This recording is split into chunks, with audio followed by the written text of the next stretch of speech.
So here we are, Squirrel365, another release, 1.11, looking at the new features which are out today. So the product will be released shortly after the webinar. So if you go into your designer after the webinar, you should be prompted to upgrade and you'll get access to everything that we're going to look at today.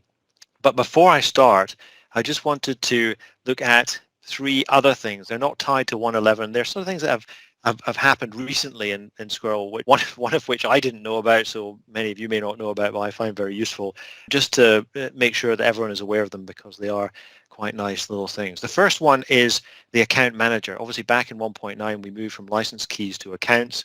And with that came the account manager. And there are two ways you can get to that. You can either go here and click on My Account in the Help menu inside the designer, or if you're not on a machine with the designer, you can go to the Squirrel homepage and click on Login. Or alternatively, obviously, you could just go cloudsquirrel365.io/account/login. And that takes you to the web version. Now, the credentials to log in here are the same as the credentials to log into your designer. And what you see when you come in here is an overview of everything that you have in the Squirrel Cloud, number of projects used in the last 30 days, number of draft projects, and disk space used. But you also have a number of things you can do here. You can go to your profile, and this, you can change your name.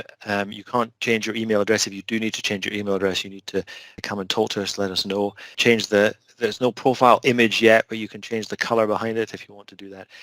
Importantly, change your password if you want to do that, and then change other sort of standing information about yourself if you want. You can also change your plan. So here I'm on the Builder 20 plan, and this gives you upgrade options that you can do inside the account manager here. You can also click on billing and get your sort of previous invoices and things if you want to do that. And finally, and probably most usefully, you've got the standalone project manager. And so what I can do here is I can do everything I can do from the project manager inside Squirrel, only I don't have to have the designer installed. I can just have a browser, so I can do it from anywhere, whether I want to sort of go and look at the stats for a particular project, or in some cases, take a project out from being live and move it to drafts, or get the sharing information. So all that is possible from the standalone account management capability. The second thing, which is tiny but I find very useful, is when you come in to Squirrel, it comes in on the start page, and you can get the start page to go away by clicking up here, or you can go and you can show it again by using these menu items. I find those a little finicky to do. What's really nice is you can also use this Squirrel. Is actually the Squirrel up in the top left-hand corner is actually a toggle button between the start page and not the start page. I find it much easier to do. That's the thing that I didn't know about until Mel mentioned it to me. I find that quite useful. And then the final little thing before we start on the 1.11 capabilities is something we introduced in the last release in 1.10. Well, actually, it's a number of releases. The first release, we allowed you to hover over here. 2 releases ago, we hover over here and see what the ranges are. Now, the first time it hovered, it just told you what it was, so more readable. Then we made them clickable, so you can now move to that range in. So you see that's highlighted the chart range in here. If I go to the name, I click on that. It's just that one there. If I go to the menu up there, I can see where its data is being inserted. Click on that, takes me to the other sheet. Really nice way of moving around the spreadsheet to understand what components are bound to which cells. And the big difference, and it is actually quite a big difference if you use that a lot, that's coming in 1.11. I don't know if you're noticing, but the tooltips come up much more quickly. Before, if I see on this chart and I want to go, well, I want the name and I want to know what the values are and I want to know what there was a sort of it was a fraction of a second, but it was enough to be a little bit frustrating. We've tightened that up, and so it makes it a big difference in terms of the usability of that feature. So, and it is, as I say, it's a great way of moving around the spreadsheet to know what is bound to which cells. So those are the 3 quick things I thought I'd start on before we looked at 1.11. So the rest of it now is into the 1.11 features, and we're going to look at it in these orders: the installer, the help center, some smaller improvements. The big one I suspect most people saw from invitation to this is scenarios, and then we'll look at the bug fixes that we've done. So we'll high level look at some of the bug fixes. Now in the title here it says all plans, and that's one of the important things about this release, is that whoever you are, whatever your plan on, whether it was whether it's the free plan or creator or builder or an old plan from a long time ago. Everything you see today is available to everybody on all plans. So the first thing we're going to look at, or actually not look at, but talk about, is the installer. And we've done work on both the Windows and the Mac installer. The change for the Windows installer is that there's a new option, and you can see from this dialog box that pops up here when you start the installer, is there's now an option to install it for me only or for everybody on the machine. And the big difference between those, if you install it for you only, you select the install for me only option, you don't need to have administrator privileges on the Windows system that you're on. And that can be a significant blocker for some people whose laptops and desktops are tied down, and so they effectively they would need IT support in order to install Squirrel. We've had a number of people say, listen, this really hampers us. So if you run the installer on a new machine, they will give you this prompt. You click install for me only, and you don't need administrator privileges to install. So it's a big step forward for the installer. One thing to note is that if you have already installed a previous release of Squirrel, it assumes that you have administrator privileges and just goes ahead with that admin privileges install. If you want to get to the point where you're doing a non-admin install, then you have to uninstall the current version that you have and then reinstall for me only. And one thing to say is that uninstall does also require admin privileges. So it may be that if admin privileges are an issue for you, you have to go through it once more to get the previous version off. But once you've installed the for me only no admin install, all future upgrades will just go through that. It'll just be easy. You just click on it. It won't ask for admin install, and you'll be okay. So for those who need that, that's a significant difference. And then on the Mac side of things, we have notarized the Mac installer with Apple. This is a relatively new process from Apple to certify software, and it really makes the whole Mac install smoother and more standard. It's more like the growing body of Apple software that is notarized. So if you're a Mac user, you'll see a smoother install because you don't have to go and tell, yes, I really want to install this. When you install it, it'll just do it because it's been notarized by Apple. So two fairly significant things on the installer. Hopefully makes life easier as we release updates. So then the second thing we're going to look at is the new resource center. Actually, I should have changed that slide. It should be the new help center is what we're calling it. And this is a new way in the product of getting help for whether it be components or how-tos or guided tours of the product. And so if I come back to my designer, then what you'll see is this icon down here at the bottom, which is the new help center. So it pops up. And you've got access to a number of things, guided tours that talk about the UI tour, and these are the tours that typically turn on when you start Squirrel for the very first time. But sometimes people say, I want to get on with it and dismiss that, and then they can't get back to that. So this is the way of getting back to those tours. You can run those tours again. Perhaps you know this, but someone in your team wants to look at it. You can do all of that, and so that gives you access to those guided tours. There's also contact us talking about how you can email us. There are also some videos down here. So the core concepts of Squirrel, binding, data insertion, and dynamic visibility. There are 3 sort of nice introduction videos to that. So if I click on here, I get that video on there. Obviously, I can click on it and make it, you don't really want to watch it in this tiny way, but you can either expand it out using this icon or watch it in a full video on a browser, or it also links to the full article that we have on binding. So hopefully, again, for people getting started, that'll make life a bit easier. But for everybody, and I think most of the people on the call make most use of this, is this documentation here. Now, this searches our website documentation. So, for example, if I say, type in here, well, actually, no, first of all, I'll say just a component. So if I say push button, then that takes me, searches our knowledge base online. If I click on this, this takes me straight to the documentation for the push button. So this is giving me access from inside the product to whatever I need to know. But it's not just documentation. It's things like, as I was saying before, a tabbed view. So the how-tos, tabbed view, how to build a tabbed view, that takes me here to the how-to section with a video of how to create a tab view inside Squirrel. One thing I would say for everybody, this section here of how-tos, small number at the moment, we're planning to add to this significantly in the coming months. But I would encourage everyone just to have a read through this. There'll be things in there I'm pretty sure that you don't know about. They're a great resource. Every time we put one up, I get someone saying, "Oh, I didn't know you could do that." So they're a great resource there. For example, the reset button one there, which is one I added recently, is you'll see a reset button in when I'm talking about scenarios, and you might want to know how to do that, and that's a how-to video on how to do exactly that. So yeah, so the in-product help center is there all the time. You just have to click on it and get easier access into the documentation that we have on our website. And we will be obviously over time that documentation grows, but it'll all be the way it's all put together. That'll always be accessible from in here. So brings help much closer to the product itself.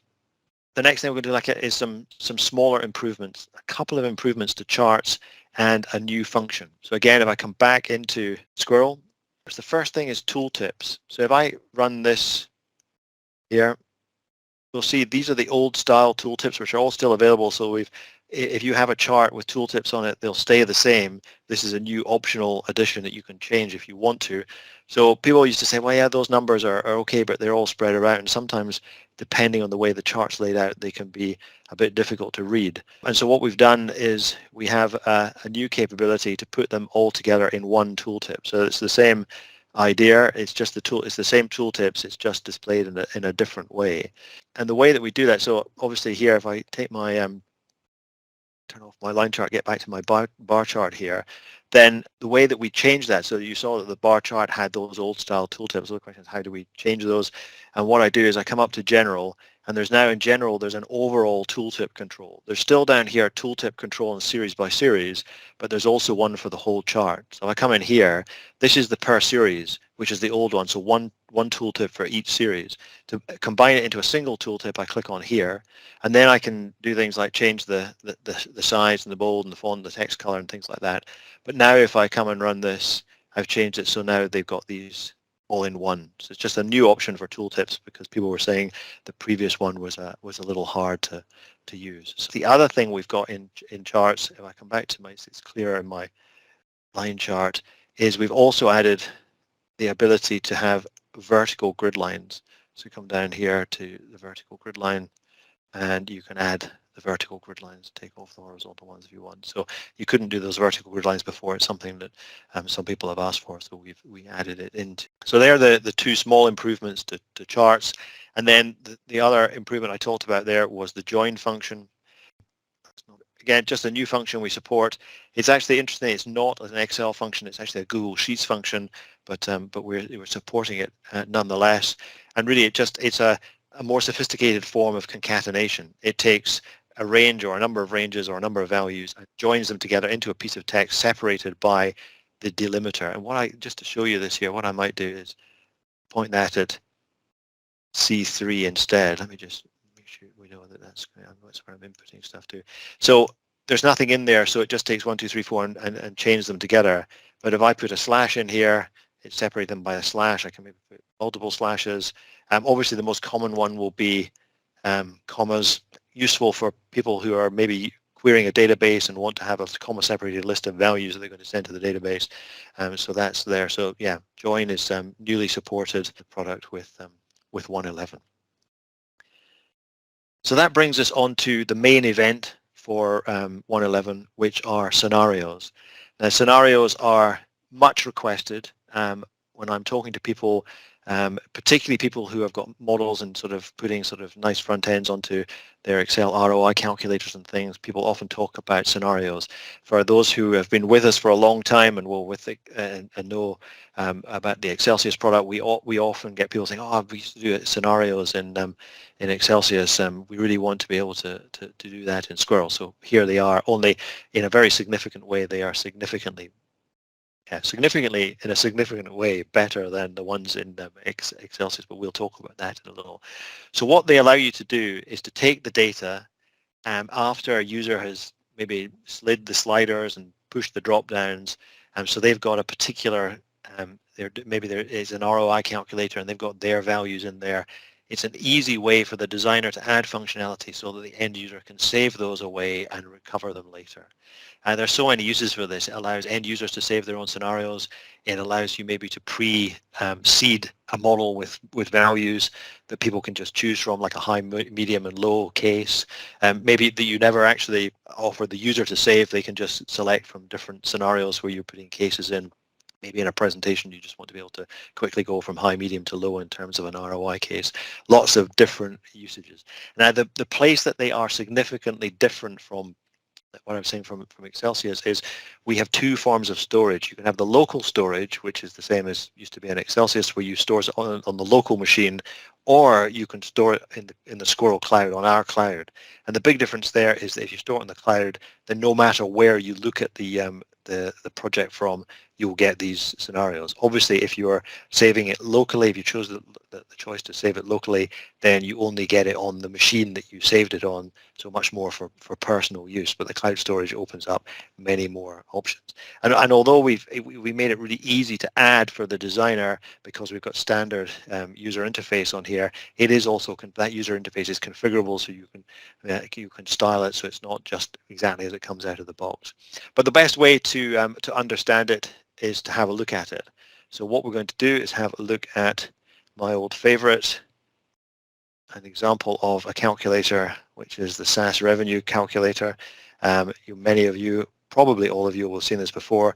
It's just a simple growth of a SaaS software company, depending on various drivers here in terms of who's referring, what the customer net promoter score is, what the ad conversion rate is, what the cost per click, and all those sort of things. And you can see as we do this, all the things are going. One of the things you may not have seen before, I've added a reset button so I can go back to my default values. And for those that are interested, that's just a button which literally all it does is it takes, I can use that new feature, it takes this data here, which is the initial values, and copies it over into the values that have been used by the models. That's all that button does, but it adds a nice reset capability into this calculator. So what we want to do is we want to be able to add scenarios to this.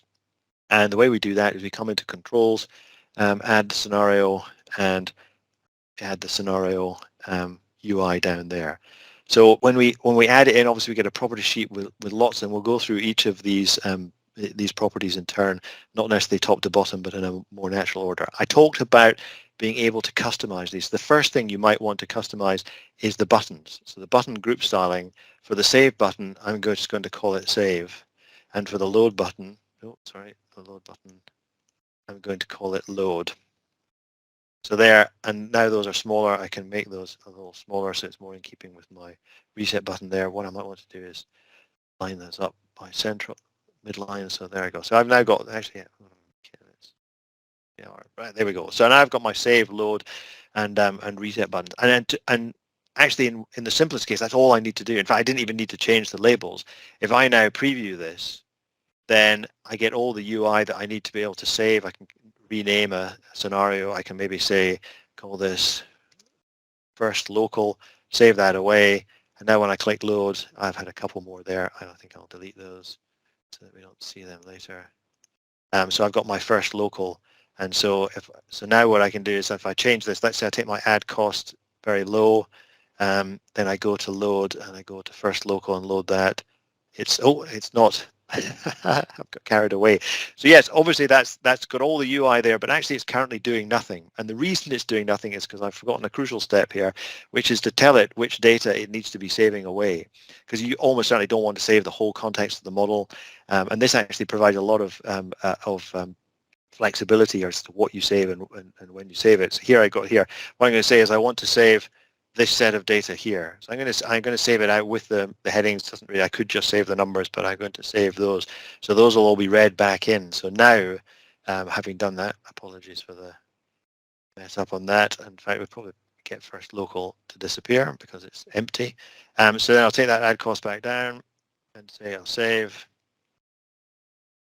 first local, save that away. Now if I reset, if I load first local, you'll see it goes back down to there. So it's just storing those. If I maybe take them, a lot of these down to 0, then I can say I'll save that. That's going to be local. and reset, and then I can go to 0 local like that. Now the only reason I'm saying local on there is because I'm emphasizing that we are storing them locally. You obviously don't have to call them local, and that setting is stored by here. By what we've done so far is to say we'll store it to local storage. That saves it in the browser, and so nothing's going to the cloud, but it's all tied to the particular user's machine. The other option is we can then say I want to save to the Squirrel Cloud, which opens up a number of options here. So I can say do I want to be able to allow to save it or maybe just load it, like I said before, some pre-canned ones. These are not on when I'm storing locally because it doesn't make sense you need to give the local user control over everything, loading and saving and deleting and renaming and all that sort of stuff. But when it's in the cloud, there are different uses. And you might only want to be able to load them or maybe only able to save them. Or if I can load them, then I might not want to pop up that menu to rename and delete them. So there's a number of options there. We'll leave those all for the time being. The other thing is, obviously, there's nothing to do if you are saving this. If I was to publish this out to the cloud, to the Squirrel Cloud, then there's nothing I need to do. But if I'm saving this locally and then hosting on my own web server, then I need to register with this project the name of the domain, the top level domain that I'm going to be hosting that on. And that's a security measure to make sure that it's only Squirrel dashboards, the right Squirrel dashboards that can access the data, so it does a match when it's coming back that you are actually calling from that domain when you try and load your scenarios. For the moment, we'll leave that alone and just have that in the Squirrel Cloud. Now, the other thing that's important here is this scenario ID. And so what I'm going to do is call that webinar. And so the scenarios are stored under a key that involves that ID plus the author of the dashboard. So that means that you don't have to worry about the ID being unique from other authors. It's only unique inside your published dashboards, your projects. And the reason, we could also generate this per dashboard, but the reason we give you control is, as we'll see in a minute, you may want two different projects to access the same scenarios. And we'll look at why that might be in a minute. But now having just changed that to the Squirrel Cloud, then if I come and run this, there's no change to the end user. We'll see that load, there's nothing in here because everything I stored before was stored locally. And so what I'm going to do is save a couple up to the Squirrel Cloud. So I might go to there and call that my low ad scenario. Like that, maybe reset, and then I'll call that higher subscription. So we've reset to there. Now I've got, I can do my low ads or I can load my higher subscription. So I've got those scenarios there. So that's all very well if what you're trying to provide is an end user to be able to save their own scenarios. But there is another way in which you might want to use this. And that is you might want to be able to load into a different project some of the scenarios that people have saved to understand what they're doing. Now you could just run a version of this and see what's happening, but you might want to do something different. So for example, what I might want to do here is if I open my scenario comparison, let's not save that away. So having saved those scenarios, then what I've got here is a completely different project. And this has got three areas in it. It's got the original numbers that I had in that. I just copy and pasted it out of my previous sheet. I've got the current scenario I'm loading, which is going to be loaded by the scenario tool. So these are the scenarios that were run by the user. And then the difference is just, I'm saying if they're the same, then just an empty string. So I'll highlight the difference. It only shows if there's a difference. I don't get lots of zeros, but otherwise it's just one minus the other. And so what I can now do in this project is I'm going to add a scenario. And that's webinar as I did before. So it's the same key. So it's going to key into the same sets of scenarios. And this time what I'm going to say is I want the range to reload it into is just this one here, which is the same range. It doesn't have to be this exactly. It doesn't have to be in the same position on the sheet. It's just the same set of data. So I'm reading that in there. And so now, and also what I might do here is, as I did before, I might say that if I come to the top here, I actually need that to be the Squirrel Cloud because otherwise I won't find it. And I'm going to not allow save. I'm just going to allow load. So I'm going to view all the scenarios. So now if I come and preview this, what we'll see is I've got these two things. And when I load it, I see the difference from the standard. Load that there. So I'm just doing a little analysis on my scenarios, being able to load them. So it's just a simple example of why we chose this to be the ID, so you get control over the ID, because I say you may want to load scenarios into different projects, and I'm sure that there will be other ways of using that you guys will all think of as we go forward. As I said, there's lots down here in terms. Well, the other thing is it doesn't have to just be one range. Obviously, I can select multiple ranges and save different places in the spreadsheet. So so you don't the data you're saving for your scenario doesn't have to be in the same sheet or even in the same place or in the same sheet. Just you can pick it from wherever it is in the sheet. One thing to be careful of is that what a scenario does is it writes out values and then reads back in values. So you should avoid a range here with formulas in it, because those formulas will be overwritten when the scenario data is read back in, which would presumably break the logic of the spreadsheet. So you be careful not to have ranges that get any formulas in them, otherwise you might have some unexpected effects. And then there's also the dialogues, the styling on the dialogues. So we can not only can we change the colors of the load and save button and make it do different things when it hovers, but also the dialogues that pop up, the load and save dialogues. We can change the font and the text color and the fills and all that, and the accent color for the buttons down here. So lots of customization options there. So a great new feature. I think you guys will find a lot of good uses for it, and looking forward to seeing what it is that you do with it. I've made a few of these points during the demo, but just to reiterate, the key is keyed by ID and authors, and the ID you type in. That's how a project decides which scenarios it's going to load. So it's you as an author and the ID that you type in there. Locally saved ones are so obviously on the local machine. It's specific to a browser, and it's actually stored in the browser database called, it's actually, for those that want to know the underlying details, it's in the browser IndexedDB. But that means if you view a project in Chrome, those scenarios will be specific to Chrome. If you open the same project in Edge, even on the same machine, you will not see those scenarios. Most people only use one browser, so that's not a big deal, but just in case that causes confusion. Obviously, if you're on the cloud saved, any machine, any browser is fine. They'll all come back to wherever you are. And you need that domain for security. And two things to be careful of here: HTTP or HTTPS is important. And if you're calling from, if your website has a port number on the end of it that accesses the pages, then that port number needs to be on as well. But you don't need to add any subdirectories. It's just the top level domain. And as I say, that's so that we know that we're talking to the right dashboard and not sending data up to the wrong place. And saved ranges should not have formulas in them, because they will be overwritten when the scenarios are loaded. So finally, we fixed a number of issues with this release.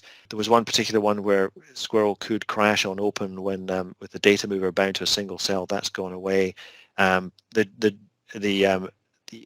delete menu for sheets in a worksheet disappeared once you'd added a data sheet, a connector data sheet. That's now fixed. The data picker was popping up in funny places. That's been fixed. Yeah, int wasn't treating its values like Excel does, which caused some people some problems. Spreadsheet export tightened up again, and yeah, a couple of others. And then you're getting into smaller and smaller ones, and there are 20 or 30 more behind the scenes which are smaller, and but just generally making things smoother and smoother as we use the product. So the overview: all plans get the new designer installer, so easier both on Mac and Windows. The improved help center, getting help from inside the product. Small improvements to charts, the vertical grid lines, and the new tooltip formatting. New function, actually it says functions there, that should say function because it is only the join function. Scenarios is the big one, obviously sort of the saving and loading of scenarios, and just how easy it is and how sort of feature rich it is it's really nice improvement for the product. And then all those bug fixes. As I say, those we will go live after the webinar, so in the next hour or so you should be able to log on to your designer. It'll prompt you to update and you will have access to all of this. And so if with that, I will turn it over to questions. David Bear is asking if I save one scenario in the cloud and someone else views the same dashboard. So yes, so David's asking, will users all see the same data? So yes, the scenarios are keyed by the dashboard ID that you put in that cell, that slot at the top of the property sheet, and the author. So one dashboard is a set of scenarios for that dashboard. One way around this would be to publish two different dashboards for different people. But as there's currently no way for Squirrel to log you on as a user, you can log on as an author, but not as a user, then we don't know who people are, who's coming in. So it's impossible to do that. We do have plans in the future to be able to have sort of the concept of a Squirrel viewer, so you would log in to view and have a catalog of projects that you are entitled to view. And if we do that, then you will certainly be able to do scenarios user by user. But at the moment, it's anyone who has access to a particular dashboard will see all the same scenarios. But you, as I say, you can publish, if you publish different dashboards with different IDs in that property, then they would be segmented, so the users would only see what they saved in their dashboard. If there are no other questions, we've gone a little over. Thank you so much for attending. As I say, the product will become live shortly. Look forward to your feedback. Thanks for attending, and we'll speak to you all soon. Thank you very much.